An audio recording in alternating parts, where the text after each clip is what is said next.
এই যে দেখেন না বর্তমানে, হ্যাঁ, এক আতঙ্ক, ভয়ঙ্কর এক আতঙ্ক, এক সাপে, যেই সাপের ভয়ঙ্করতা এখন সব জায়গায় সর্বত্র ছড়িয়ে পড়েছে। নাম দিয়েছে কি? Russell viper. নাম কি? Russell viper. এই রাসেল ভাইপারের আতঙ্ক এখন গোটা দেশের মানুষ এখন আতঙ্কিত। এটাও কিন্তু আল্লাহ তাআলার এক গজব। মশা বেড়ে যাওয়া আল্লাহ তাআলার গজব, ভয়ঙ্কর বিষাক্ত সাপ বেড়ে যাওয়া এটাও আমার রবের দেওয়া গজব। অনেক সময় দেখবেন তেলা পোকা বেড়ে যায়, উকুন বেড়ে যায়, সার পোকা বেড়ে যায়, বিষাক্ত প্রাণী বেড়ে যায়। আল্লাহ তাআলার আযাব এবং পরীক্ষা, কিয়ামতের আলামত। কিয়ামতের আগে আগে পঙ্গপাল বেড়ে যাবে। এ বাজান, এটা আল্লাহর পক্ষ থেকে একটা আযাব। আমরা শুনেছি এক সময় এই রাসেল ভাইপার বাংলাদেশ থেকে উধাও হয়ে গেছে, কোনো খবর নাই।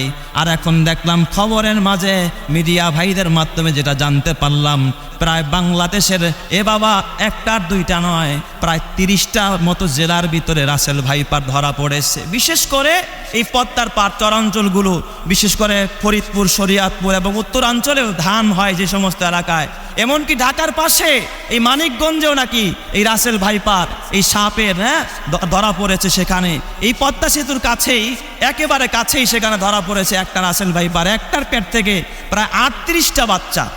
আর এইগুলো এতটা ভয়ঙ্কর, এটা এমনভাবে শাসানি আর শোষানি থাকে এটার ভিতরে। এটা অন্যান্য সাপ দেখবেন বিরক্ত করলে এরপরে গিয়া সবল দেয়।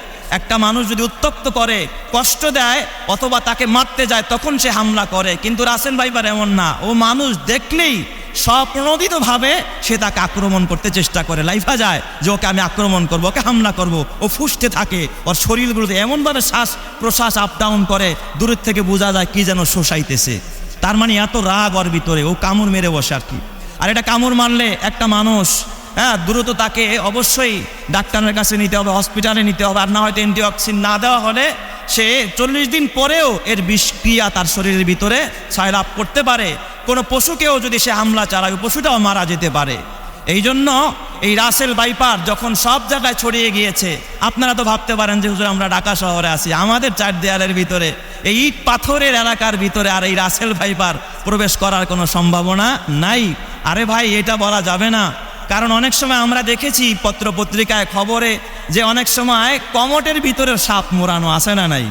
ওই যে আপনার সুয়ারেজের লাইন দিয়া রাখছেন কোথায়, একেবারে ময়লার স্তূপের ভিতরে, ওখান থেকে সুয়ারেজ দিয়া যদি একটা সাপ ঢুকে, এই সুয়ারেজের লাইন দিয়া পাইপ বায়া যদি আপনার কমটের ভিতরে ঢুকতে পারে কি পারে না? কমটের ভিতরে ঢুকতে পারে। এই জন্য আল্লাহর নবীজিও বলেছেন যে তোমরা বিছনা করার আগে বিছনা ঝেড়ে নাও, আলো দিয়া দেখো সেখানে কোনো কিছু আছে কিনা, পোকামাকড় আছে কিনা। আপনারা বাথরুমে টয়লেটে ব্যবহার করতে গেলে তখন একটু চেক করে নেবেন লাইটটা জ্বালায়া, যে এখানে কোনো বিষাক্ত প্রাণী আছে কিনা। এই জন্য একটু সতর্ক থাকতে হবে। আমাদের কাজ হলো সতর্ক থাকা আর দোয়া করা কার কাছে? আল্লাহর কাছে। শুধুমাত্র এই রাসেল ভাইপার, এই বিষাক্ত সাপ থেকে বাঁচা নয়, আপনি যাবতীয় অনিষ্টকারী প্রাণী থেকে যদি বাঁচতে যান, আবু হুরায়রা রাদিয়াল্লাহু তাআলা আনহু থেকে এক হাদিসে এসেছে, নবীজি বলেছেন যে তোমরা সকাল সন্ধ্যা 3 বার এই দোয়া পাঠ করো। কেউ যদি সকালবেলায় 3 বার এই ছোট্ট একটি দোয়া, অত্যন্ত ছোট্ট একটি দোয়া, কেউ যদি 3 বার সকালবেলায় দোয়া পড়ে এবং বিকেলবেলা সন্ধ্যাবেলায় কেউ যদি 3 বার এই দোয়া পড়ে, সারা দিন এবং রাত আল্লাহ তাআলা সব ধরনের অনিষ্টকারী প্রাণী, চাই সেটা সাপ হোক, বিচ্ছু হোক, কীটনাশক হোক, চাই সেটা জিন হোক, ভূত হোক, সব ধরনের অনিষ্টকারী প্রাণী থেকে তাকে হেফাজতের জিম্মাদারি নিবেন যিনি, তিনি কে? আল্লাহ। ছোট্ট একটা দোয়া আল্লাহর নবী শিখাইছেন, আউযু বিকালিমাতিল্লাহিত তাম্মা মিন শাররি মা খালাক, আউযু বিকালিমাতিল্লাহিত তাম্মা মিন শাররি মা খালাক, আউযু বিকালিমাতিল্লাহিত তাম্মা মিন শাররি মা খালাক। তার মানে হলো আল্লাহ তোমার পরিপূর্ণ কালিমার উসিলায়, এই বরকতে আমি সমস্ত অনিষ্টকারী প্রাণী থেকে তোমার কাছে কি চাই? আমি পানাহা চাই। কেউ যদি আল্লাহর কাছে পানাহা চায়, তাহলে সাপ কেন, বিচ্ছু কেন, বাঘ কেন, পৃথিবীর কোনো প্রাণী তাকে ক্ষতি করতে পারবে না।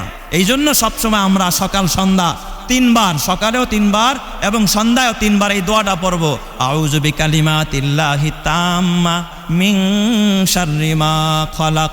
আরেকটা আমল আমরা করব, এই সমস্ত অনিষ্টকারী প্রাণী এবং দুর্ঘটনা থেকে বাঁচার জন্য, অনাকাঙ্ক্ষিত মৃত্যু থেকে বাঁচার জন্য আরেকটা দোয়া আছে। হাদিস শরীফের মধ্যে আসছে, কোনো বান্দা যখন ঘর থেকে বের হয়, বাসা থেকে বের হয়, অফিস থেকে বের হয়, যখন বান্দা কোথাও রওনা করে, এই সফরের শুরুতে যখন একটা দোয়া আছে, ঘর থেকে বের হওয়ার পরে এই দোয়াটা পড়বে, বিসমিল্লাহি তাওয়াক্কালতু আলাল্লাহ লা হাওলা ওয়ালা কুওয়াতা ইল্লা বিল্লাহ।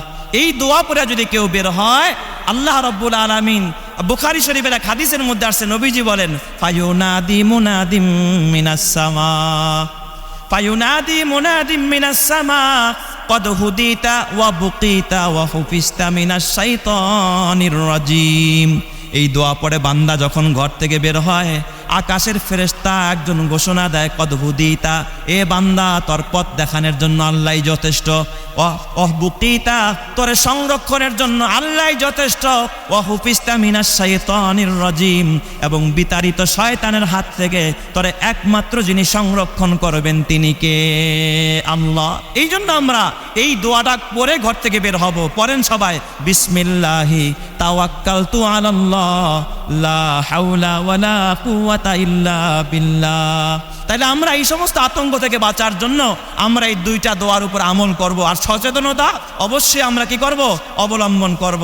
আর যখন আমরা সাপ দেখি, যদি এরকম ভয়ঙ্কর কোনো সাপ দেখেই ফেলি যে এই সাপটা আমাকে আক্রমণ করতে পারে, আমরা এই সমস্ত প্রাণীগুলোকে মেরে ফেলবো।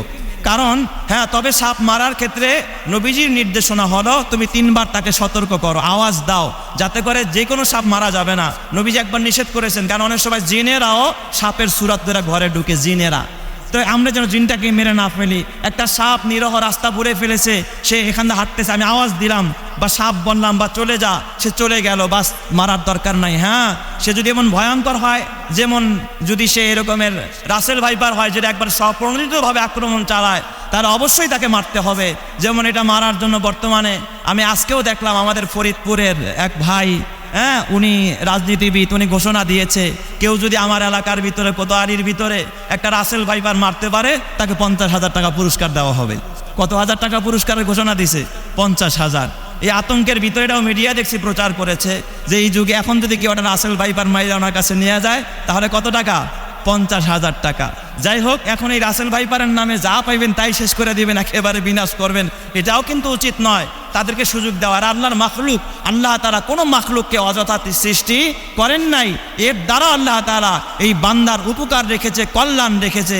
এই জন্য নবীর হাদিস অনুযায়ী যেটা অনিষ্টকারী, একটা পিঁপড়াকেও অযথা মারা যাবে না, একটা টিকটিকিকেও অযথা মারা যাবে না। সে যদি কষ্টদায়ক হয়, কিছু কিছু জিনিস আছে যেগুলো কষ্টদায়ক মানুষের জন্য, সেগুলো মেরে ফেলেন, কোনো নিষেধ নাই, কোনো গুনাহ হবে না। এই জন্য রাসেল ভাইপার যেটা আমরা শুনতেছি, জানতেছি, এটা এক ধরনের ভয়ঙ্কর, অতএব এটাকে মারা যাবে, এতে কোনো সমস্যা নাই, এটাকে আমরা মেরে ফেলবো। আর নিজের সেফটি আমরা সবসময় আল্লাহর কাছ থেকে চেয়ে নিব, আল্লাহর কাছ থেকে আমরা দোয়া করে নিব, দোয়া করে বের হব। কোনো বান্দা যদি সুন্নাত তরিকায় ঘর থেকে বের হয়, ওই বান্দার ঘরে ফেরা পর্যন্ত তার পুরা দেহের জিম্মাদারি যিনি নেন তিনি কে?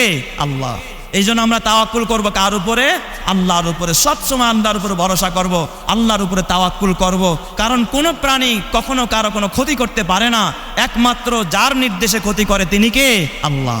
এই জন্য আল্লাহ তাআলা বলেন, ওয়ামা আসাবাতকুম মিন মুসিবাতিন ফাবিমা কাসাবাত আইদিকুম ওয়া ইয়াফু আন কাসীর। আল্লাহ বলে, তোমাদের যত আপদ বিপদ মুসিবত যা কিছু আসে তোমাদের হাতের কামাই, বান্দা তুমি নিজ হাতে কামাই করেছো, আমি আল্লাহ তো তোমাকে অনেক কিছুই ক্ষমা করে দেই। আল্লাহ যদি সব কিছু ক্ষমা না করতেন, প্রত্যেকটা পাপের শাস্তি আপনাকে আমাকে দুনিয়াতে দিতেন, তাহলে ঘর থেকে বের হওয়ার মতো শক্তি আমাদের নাই। একটা তেলাপোকার কাছে আপনি কত দুর্বল, আপনি ঘরে ঢুকছেন, হঠাৎ যদি লুঙ্গির ভিতর দিয়ে তেলাপোকাটা উঠে, দেখবেন আপনার লাফানি কে দেখে, ঠিক না? ঠিক, একটা তেলাপোকার কাছে আপনি দুর্বল, একটা মশার কাছে আপনি বড় দুর্বল। মশারি টানান, স্প্রে করেন, তারপর আবার ইলেকট্রনিক বেড ব্যবহার করেন, মশার জন্য কয়েল জ্বালান, কত বিরক্তি। এই কয়েলের জন্য কত ফ্যাক্টরি, কত কারখানা। একটা মশার কাছে আপনি দুর্বল, একটা তেলাপোকার কাছে আপনি দুর্বল। এ আমার বাজান, একটা উই পোকার কাছে আপনি বড় দুর্বল। একটা সাপের কাছে আজকে যদি বলা হয় যে রাসেল ভাইপার একটা এখানে ঢুকছে, মুসল্লি থাকবো নি? কে কোনাম দিয়া পারা জানালা দিয়া দৌড়ে বের হবে, তার মানে কি একটা ভয়। এই জন্য খবরদার, এই ভয় কিচ্ছু থাকবে না যদি আল্লাহর উপরে তাওয়াক্কুল করেন। ওয়ামাইয়া তাওয়াক্কাল আলাল্লাহ ফাহুয়া হাসবুহু। কেউ যদি আল্লাহর উপরে ভরসা করে, তার জন্য একজনই যথেষ্ট, তিনি কে?